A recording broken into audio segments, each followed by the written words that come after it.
Miércoles 10 de marzo, saludos señoras, señores, bienvenidos como cada día a este espacio, a esta revista de prensa, a este paseo que damos cada mañana por el kiosco, por las primeras planas de los periódicos que se editan en Córdoba, Diario ABC, Córdoba, El Día, los 3 periódicos en papel, también como siempre la prensa digital, y hoy como cada miércoles nos acompaña en este recorrido Rafael Aranda. Rafa, bienvenido. ¿Qué tal? Buenos días. Redactor jefe, como saben, del diario Córdoba.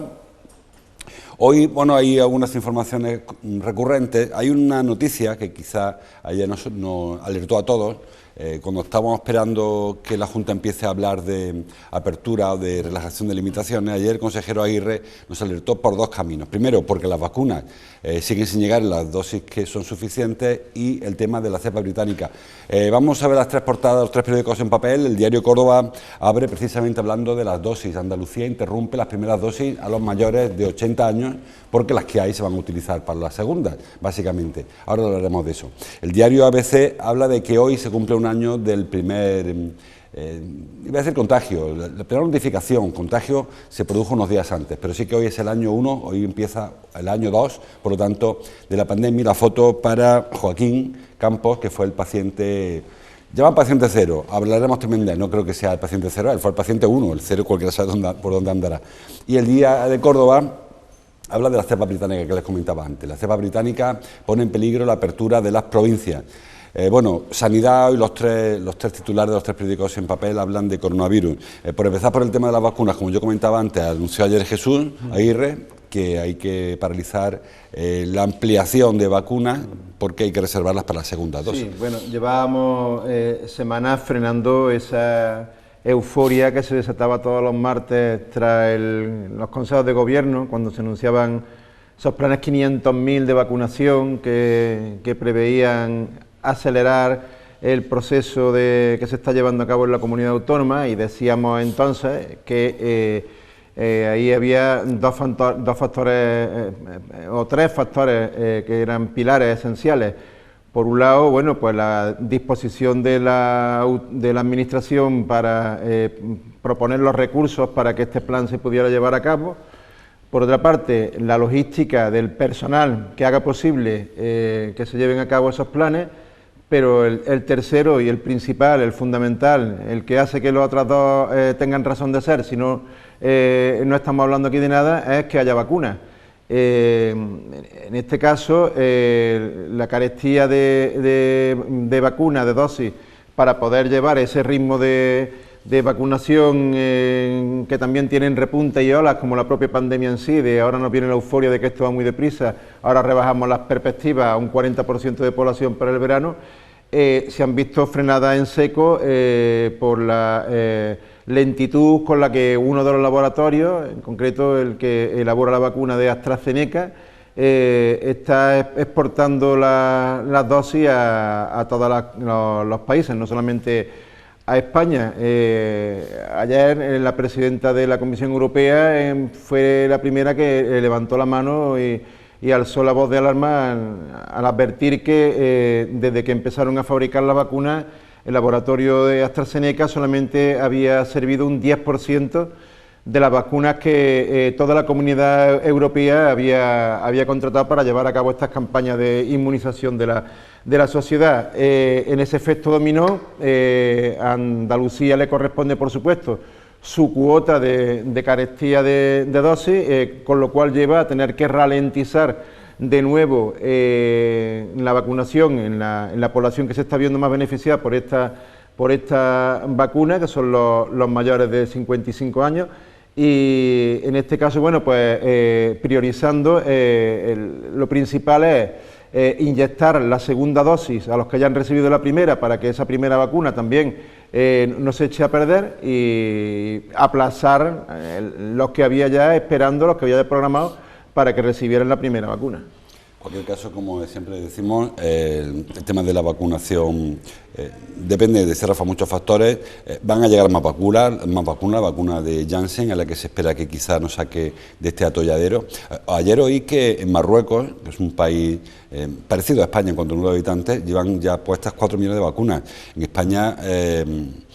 De dosis, no significa vacuna. En España se supone que gracias al acuerdo de la Unión Europea iba a ir esto mucho más ágil. Vemos como Reino Unido sin Unión Europea funciona mejor, como Estados Unidos funciona mejor, incluso Marruecos, con todo el respeto para los marroquíes, pero parece que la Unión Europea no funciona. Incluso dentro del propio país vemos como hay una diferencia brutal entre un territorio y otro. Hay comunidades autónomas, por ejemplo, en Andalucía, en este sentido, sí estamos dentro de las primeras de las comunidades autónomas que mayor porcentaje de población tienen vacunada, pero si lo comparamos, por ejemplo, con Madrid, del que cabía esperar quizá una mayor potencialidad en este tema, porque además lo ha pasado francamente mal, sin embargo se encuentra casi que a la cola de las comunidades autónomas a vacunar, porque también tiene mucho que ver con la logística, ¿no? Con el personal del que dispone, el músculo del que dispone la administración para poder llevar a cabo esta vacunación.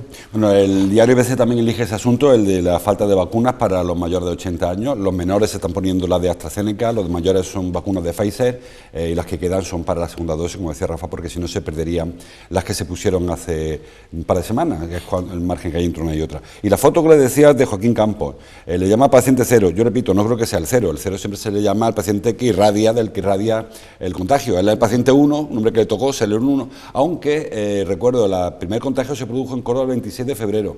El 10 de marzo se produjo la notificación del contagio. Efectivamente, bueno, dentro de que todavía en el coronavirus los propios científicos dicen que no se sabe nada, tampoco sabemos cuándo fue el origen y ni siquiera ya se pone muchas veces en duda si el origen estuvo en China, ¿no? Como empezó a bautizarse este virus, el virus de China, el virus de Wuhan, ¿no? Efectivamente, bueno, hoy es, digamos, el día que se ha subrayado como el día del origen de la pandemia en Córdoba, porque fue el primer día en el que un ciudadano italiano que había venido a ver a su novia, una estudiante Erasmus que residía en el Parque Cruz Conde, se puso en contacto con el servicio de urgencias del hospital y comunicó que tenía síntomas parecidos a los del coronavirus, y desde entonces, bueno, pues la fecha del 10 de marzo se había establecido como el punto de partida. Sin embargo, ya hay constancia de que meses atrás ya había síntomas, había pacientes con síntomas, incluso pacientes que ya han muerto con una sintomatología muy parecida a lo que después se fue señalando. Yo en febrero, a final de febrero, estuve pasando unos días en una hacienda rural en Belalcázar. Ese día fue mediados de febrero. Falleció la madre de un compañero en una residencia en Belalcázar, falleció de neumonía. Nadie identificó entonces que esa enfermedad tuviera que ver con el virus que nos sonaba, que estaba en China empezando a confinar a ciudadanos, y sin embargo, bueno, pues tiempo después todo apunta a que esa mujer, esa neumonía se la provocó también el virus, con lo cual el virus ya en el mes de febrero estaba habitando en nosotros. Todo lo que se apunte hacia nombres, apellidos, una quimera, gente que llegó uno antes que otro, a lo mejor para apuntarse. Lo cierto y real es que la pandemia ya se había propagado por el mundo bastante antes que lo que se apuntaba, que las fechas oficiales del mes de marzo que se están apuntando, y posiblemente pues jamás se le ponga el nombre y el apellido a la primera persona que trajo el virus en Córdoba. Tampoco hay que estigmatizar. En cualquier caso, hay un componente político que no se nos escapa en todo el asunto este de colocar el primer contagio 2 días después del famoso 8 de marzo, que trajo en su día la polémica famosa de si fue aquel día. Yo creo que bastante antes, yo no me estoy posicionando políticamente, pero creo que mucho antes. Sí, no, efectivamente, o sea, ese día también, recordemos, coincidió con un gran mitin del partido de Vox en Vista Alegre, precisamente el más virulento con la manifestación feminista, que tiene un subrayado político evidentemente. El Atlético de Madrid se desplazó, miles de aficionados del Atlético de Madrid se desplazaron a Liverpool, a un partido de la Liga de Campeones, miles de seguidores del Valencia se desplazaron a Italia, a un partido de Liga de Campeones con Atalanta, cuando Italia también estaba fermentando este virus y estaba generando multitud de contagios. Evidentemente, pero además desde el minuto, ahí sí desde el minuto cero, desde el paciente cero de esta pandemia ha habido un componente político que posiblemente va a seguir acompañando todo este trayecto hasta que el virus se erradique. Bueno, pues un año después la problemática es otra, las tendencias son positivas, aunque es verdad que está en una fase mesetaria, una fase de estabilización, y hoy el diario El Día nos recuerda, porque ya lo hizo Jesús Aguirre, que ahora el problema o el temor de la Junta está en la cepa británica, una cepa que en el caso, por ejemplo, de Almería, dijo ayer el consejero, está en torno al 95% de los casos que se registran son de esta mutación, en Cádiz y en Granada en torno al 75%, y el temor es que eso se expande al resto de provincias andaluzas. Sí, porque además tiene una velocidad de propagación que es muy rápida y tampoco está lo suficientemente contrastado científicamente de que las vacunas que ahora mismo están circulando sean realmente efectivas para otras mutaciones que pueda tener el virus, porque lo preocupante además de este caso es que la cepa británica puede mutar también y acabemos hablando de la cepa almeriense, ¿no? Digámoslo así, y tampoco lo estoy diciendo en plan frívolo. En Córdoba tenemos la fortuna, entre comillas, de que la propagación de la cepa británica de momento no se ha introducido con mucha violencia, solamente el 18%, en Huelva creo que es el 11%, o sea que no hay tampoco mucha igualdad dentro del territorio. Se ve que, bueno, en puntos determinados concretos han surgido brotes de esta cepa que si lo han multiplicado. Almería fue precisamente una de las provincias en las que más lentamente se fue introduciendo el coronavirus, cuando saltaban los primeros casos de contagio en España y en Andalucía. Precisamente llamaban la atención Cádiz, Huelva y Almería porque eran las tres provincias en las que menos casos se iban desatando. Sin embargo, la cepa británica ha sido donde más ha explotado en Almería, porque posiblemente alguien lo llevó y se propagó pues con la velocidad con la que... y en Cádiz, por el campo de Gibraltar, también ha habido una expansión. Sí, por ahí fue por donde empezó a introducirse a través de Gibraltar. Esto quiere decir que, aunque la cifra últimamente de contagios nos inviten a pensar que la situación empieza a controlarse con las restricciones que se están llevando a cabo, con las vacunas, aunque sean pocas, pero que ya se está poniendo en la ciudadanía, pues que aunque se están ralentizando, ya fueron solamente 55 los contagios que dio a conocer la Junta de Andalucía, y la cifra de fallecimientos también incluso hemos tenido hace 48 horas una cifra cero. Bueno, pues que hay que seguir con la guardia levantada porque nos puede venir por cualquier lado. Ahora la cepa británica, como cuando se empieza a hablar ya de la centroafricana o de otras nacionalidades que posiblemente todavía la propia comunidad científica no pueda dar una respuesta si la vacunación que se está llevando a cabo también pueda frenarla. Hoy hay reunión interterritorial de los consejeros y consejeras de Salud, de Sanidad, con la ministra de Sanidad, para proponer una serie de medidas restrictivas de cara a la Semana Santa y el puente de San José, que en Córdoba no, pero en Valencia sí, en Madrid también, efectivo creo, y un puente que suele haber mucho movimiento. La intención de la ministra y de las comunidades es limitar la movilidad, al menos la intercomunitaria, que cada uno mantenga su perímetro comunitario cerrado para evitar desplazamientos, siempre con la idea puesta a los madrileños, que son muy nerviosos, que en cuanto le abren la frontera salen corriendo, y también buscando doble residencia, segunda residencia. Es probable que nos quedemos ahí. Yo no sé si el cierre perimetral provincial, que se va a mantener probablemente hasta el mismo Domingo de Ramos, o el Jueves Santo, o sea, el Jueves de Pasión, el Jueves anterior, pero la otra apertura, la de las comunidades, parece que no va a ser posible. Bueno, la apertura de frontera entre provincias y el movimiento entre provincias, que era una certeza que casi todas dábamos por hecha para la Semana Santa dentro de la propia comunidad autónoma.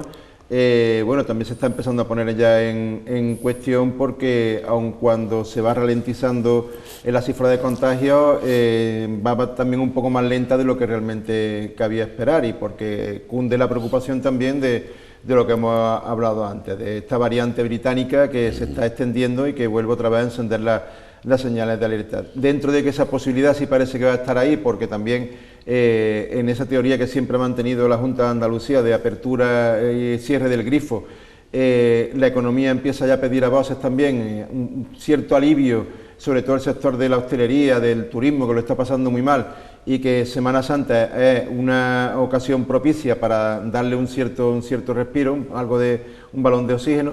pues sí que prácticamente sí se da por descartado, y de hecho esta tarde seguramente lo anunciará el gobierno del país, que puede haber movilidad entre comunidades autónomas. Choca en este caso que una de las comunidades que más digamos incidencia tiene en la propagación de este virus cuando llegan cifras como estas, porque como bien he dicho antes salen disparados de su comunidad autónoma y se reparten por todo el país, que es la de Madrid. Sin embargo, sea la más laxa en este sentido y sea la que esté clamando por una apertura de los cierres perimetrales para que los ciudadanos puedan salir y entrar, ¿no? Ayer escuchamos al vicepresidente de la Comunidad Autónoma de Madrid plantearse que por qué no iba a ir un andaluz a tomarse una caña a Madrid. Pues cabría responderle con la cifra de contagios que hay y la multitud de escenas dramáticas que ha vivido la Comunidad Autónoma de Madrid a lo largo de este último año. Tiene demasiadas imágenes como para hacer pensar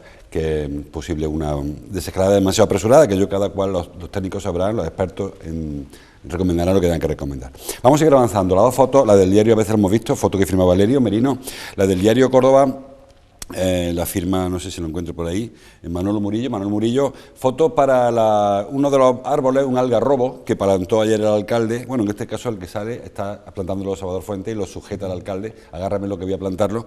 Los primeros 300 árboles del Parque de Levante. Habrá más de 1000 árboles en este parque, y la noticia que ya nos sorprendió a todos quizás es que se acelera el proceso de apertura o de finalización de la obra. Estamos acostumbrados a que se nos vayan prorrogando el corte de cinta. Lo dijo ayer el alcalde que probable que para junio podamos pasear ya por este parque. Sí, bueno, cabe decir que hace 2 semanas veíamos también en portada una foto del obispo Demetrio con la pala en la mano echando tierra y tenía más estilo que el consejero de urbanismo. Dicho esto, bueno, efectivamente es uno de los principales pulmones verdes que ahora mismo se están preparando dentro de la ciudad, el Parque de Levante, y ayer se procedió a sembrar pues 300 de los más de 1000 árboles que van a intentar dar sombra y frescor a esa zona de esparcimiento de la ciudad, ¿no? Que además avanza a un ritmo más rápido de lo previsto. Afortunadamente pocas cosas en esta ciudad avanzan a un ritmo más rápido de lo previsto. Sin embargo, en este caso parece ser que cuando llegue ya el furor del verano, muchos ciudadanos van a poder utilizar este parque y darle ese bullir, esa vida que estamos viendo en otras zonas de la ciudad, por ejemplo, como con el Parque de la Asomadilla, que se ha convertido en una de las principales zonas de esparcimiento del norte del casco urbano, ¿no? Esto también forma parte de ese proceso de transformación al que está conduciendo la pandemia, el virus, a la sociedad, de intentar buscar espacios abiertos, espacios al aire libre para la convivencia, de intentar evitar ese sitio, entornos cerrados a los que estábamos acostumbrados, en interior de bares, etcétera, para que la convivencia se produzca en terrenos, en estadios donde se puede llevar a cabo una vida más sana, con menos riesgo. Y bueno, en este sentido, en las ciudades modernas posiblemente veamos cómo se van multiplicando zonas como esta del Parque de Levante, que es la que está ahí a la vuelta de la esquina, la primera, pero a la que van a ir siguiendo sucesivamente en los próximos años otras áreas muy parecidas a estas, por ejemplo, cuando se complete aquel cinturón verde que ya también arrancó el pasado mes de noviembre, que lo que persigue es eso, invitar a los ciudadanos y a la sociedad a que convivan en espacios abiertos y en espacios al aire libre. Efectivamente, recordemos que también el Parque del Flamenco está en marcha, el Parque del Canal, que es una parte del Parque del Flamenco, parte del Canal, y el Cinturón Verde, que también vimos como el Patriarca empezó a urbanizarse, como justo a continuación del Parque de Levantes nace el sendero del Cinturón Verde que rodea por las ermitas hasta llegar a la zona de Medina Zara. Creo que el Coro necesita espacios verdes. Yo quizá, por poner una pega a este asunto, me parece que los espacios verdes tienen que urbanizarse un poquito, sin llegar a antropizarse del todo, para evitar que aquello en el paso de un par de años pues se convierta en un bosque, porque lo normal es que si no se mantiene... Bueno, ese es su punto de partida ahora mismo. El Parque de Levante parte de un terreno de campo, un terreno rústico que se va a empezar a acondicionar para que lo frecuenten también los vecinos de Córdoba, como en su origen fue también el Parque de la Asomadilla, que era un cerro con con olivos, era campo y poquito a poco se ha ido ordenando para darle diferentes usos, para que pueda ir la gente a practicar,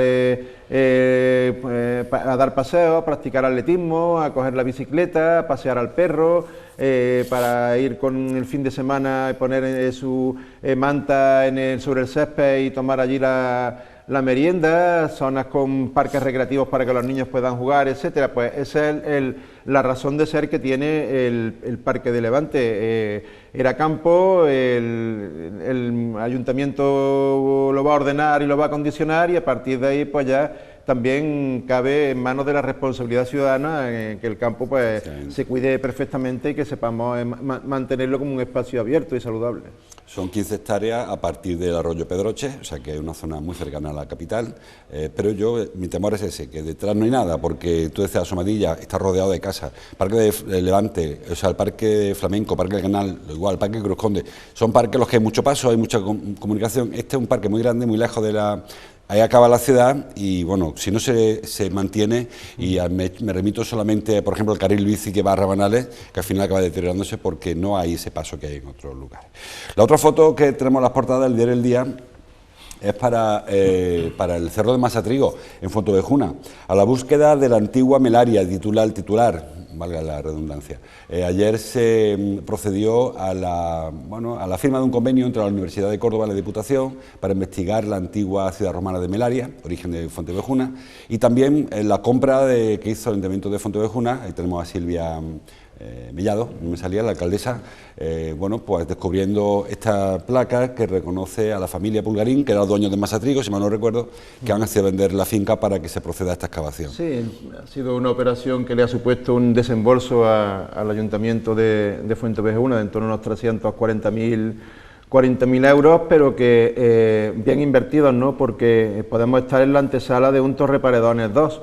O sea, el poblamiento romano que dio origen a Fuentevejuna, que ahora arqueólogos de la Universidad de Córdoba van a empezar a rastrear e intentar poner en valor, en principio, a priori, se cree que puede tener una magnitud que, si no tan extensa como la del yacimiento de Baena, que ya todos conocemos, sí va a estar en unas características más o menos similares. El paso que dio ayer también el Ayuntamiento de Fuentevejuna, cabe también otra interpretación muy positiva, y es que ha conseguido coger de la mano a distintas administraciones, en este caso Ayuntamiento de Fuentevejuna, Universidad de Córdoba, Diputación Provincial y Junta de Andalucía, y además no solamente distintas administraciones, sino además de distinto color político, con lo cual se demuestra que se pueden hacer muchos proyectos unidos más allá de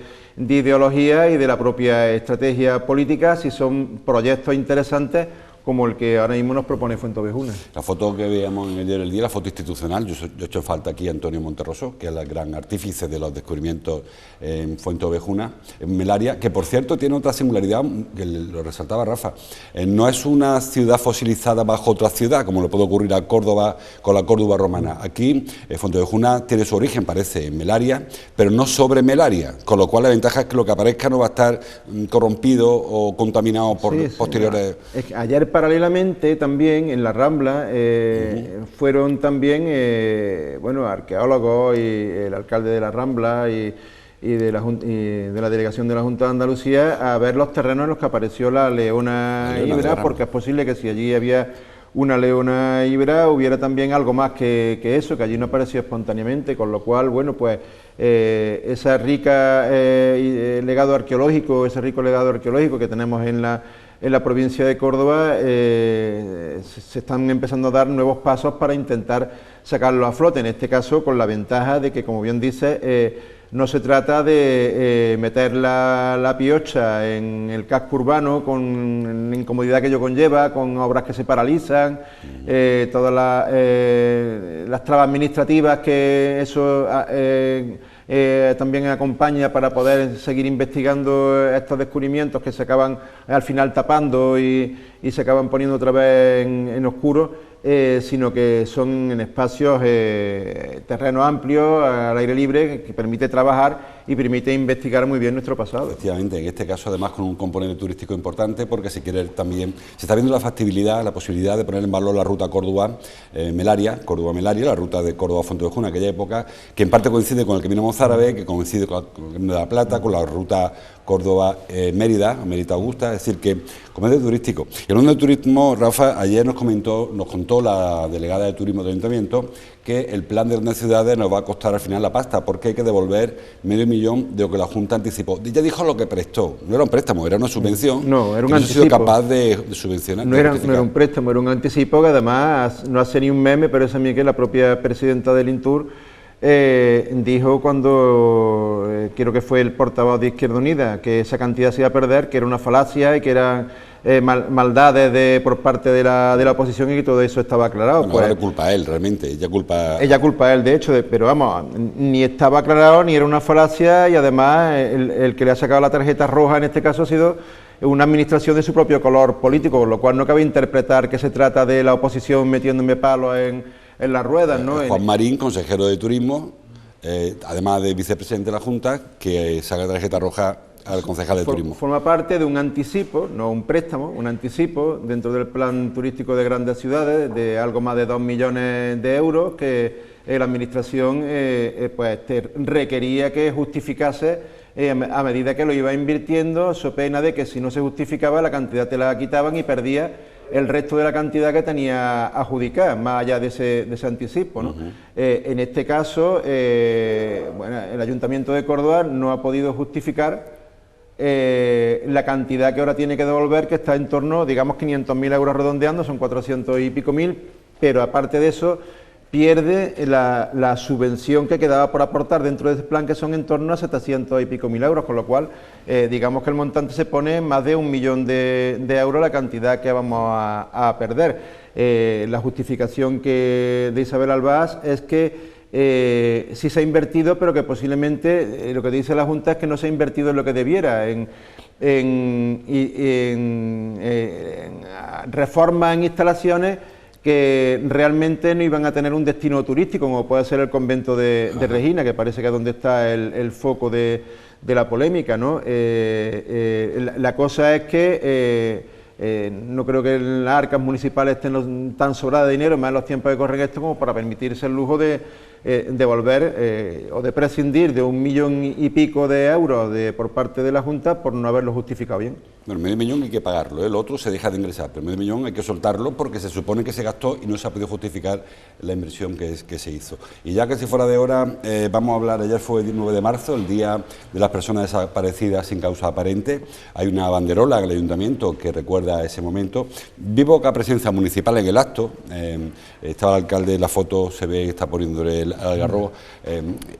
Creo que hace falta mucho más apoyo institucional porque las familias que llevan años, como le pasa a la familia de Ángeles Zurera o la familia de Paco Molina, muchos años buscando, esperando que regrese su familiar, encuentran poco cariño, me parece la situación. Sí, no, son cosas que hay que escuchar. En el caso de Paco Molina posiblemente sea el más mediático, pero hay otros muchos casos más, ¿no? Paco Molina desapareció, creo que fue el 2 de julio de 2015, y desde entonces poco más... Tenía 16 años, tiene ahora 21. 16 años, desde entonces poco más se ha sabido de él, ¿no? Y de la desesperación de esos padres solamente cabe cariño, apoyo y respaldo en todo lo que pueda por parte de la Administración. En Córdoba ahora mismo, según se volvió a confirmar ayer, hay 247 personas desaparecidas.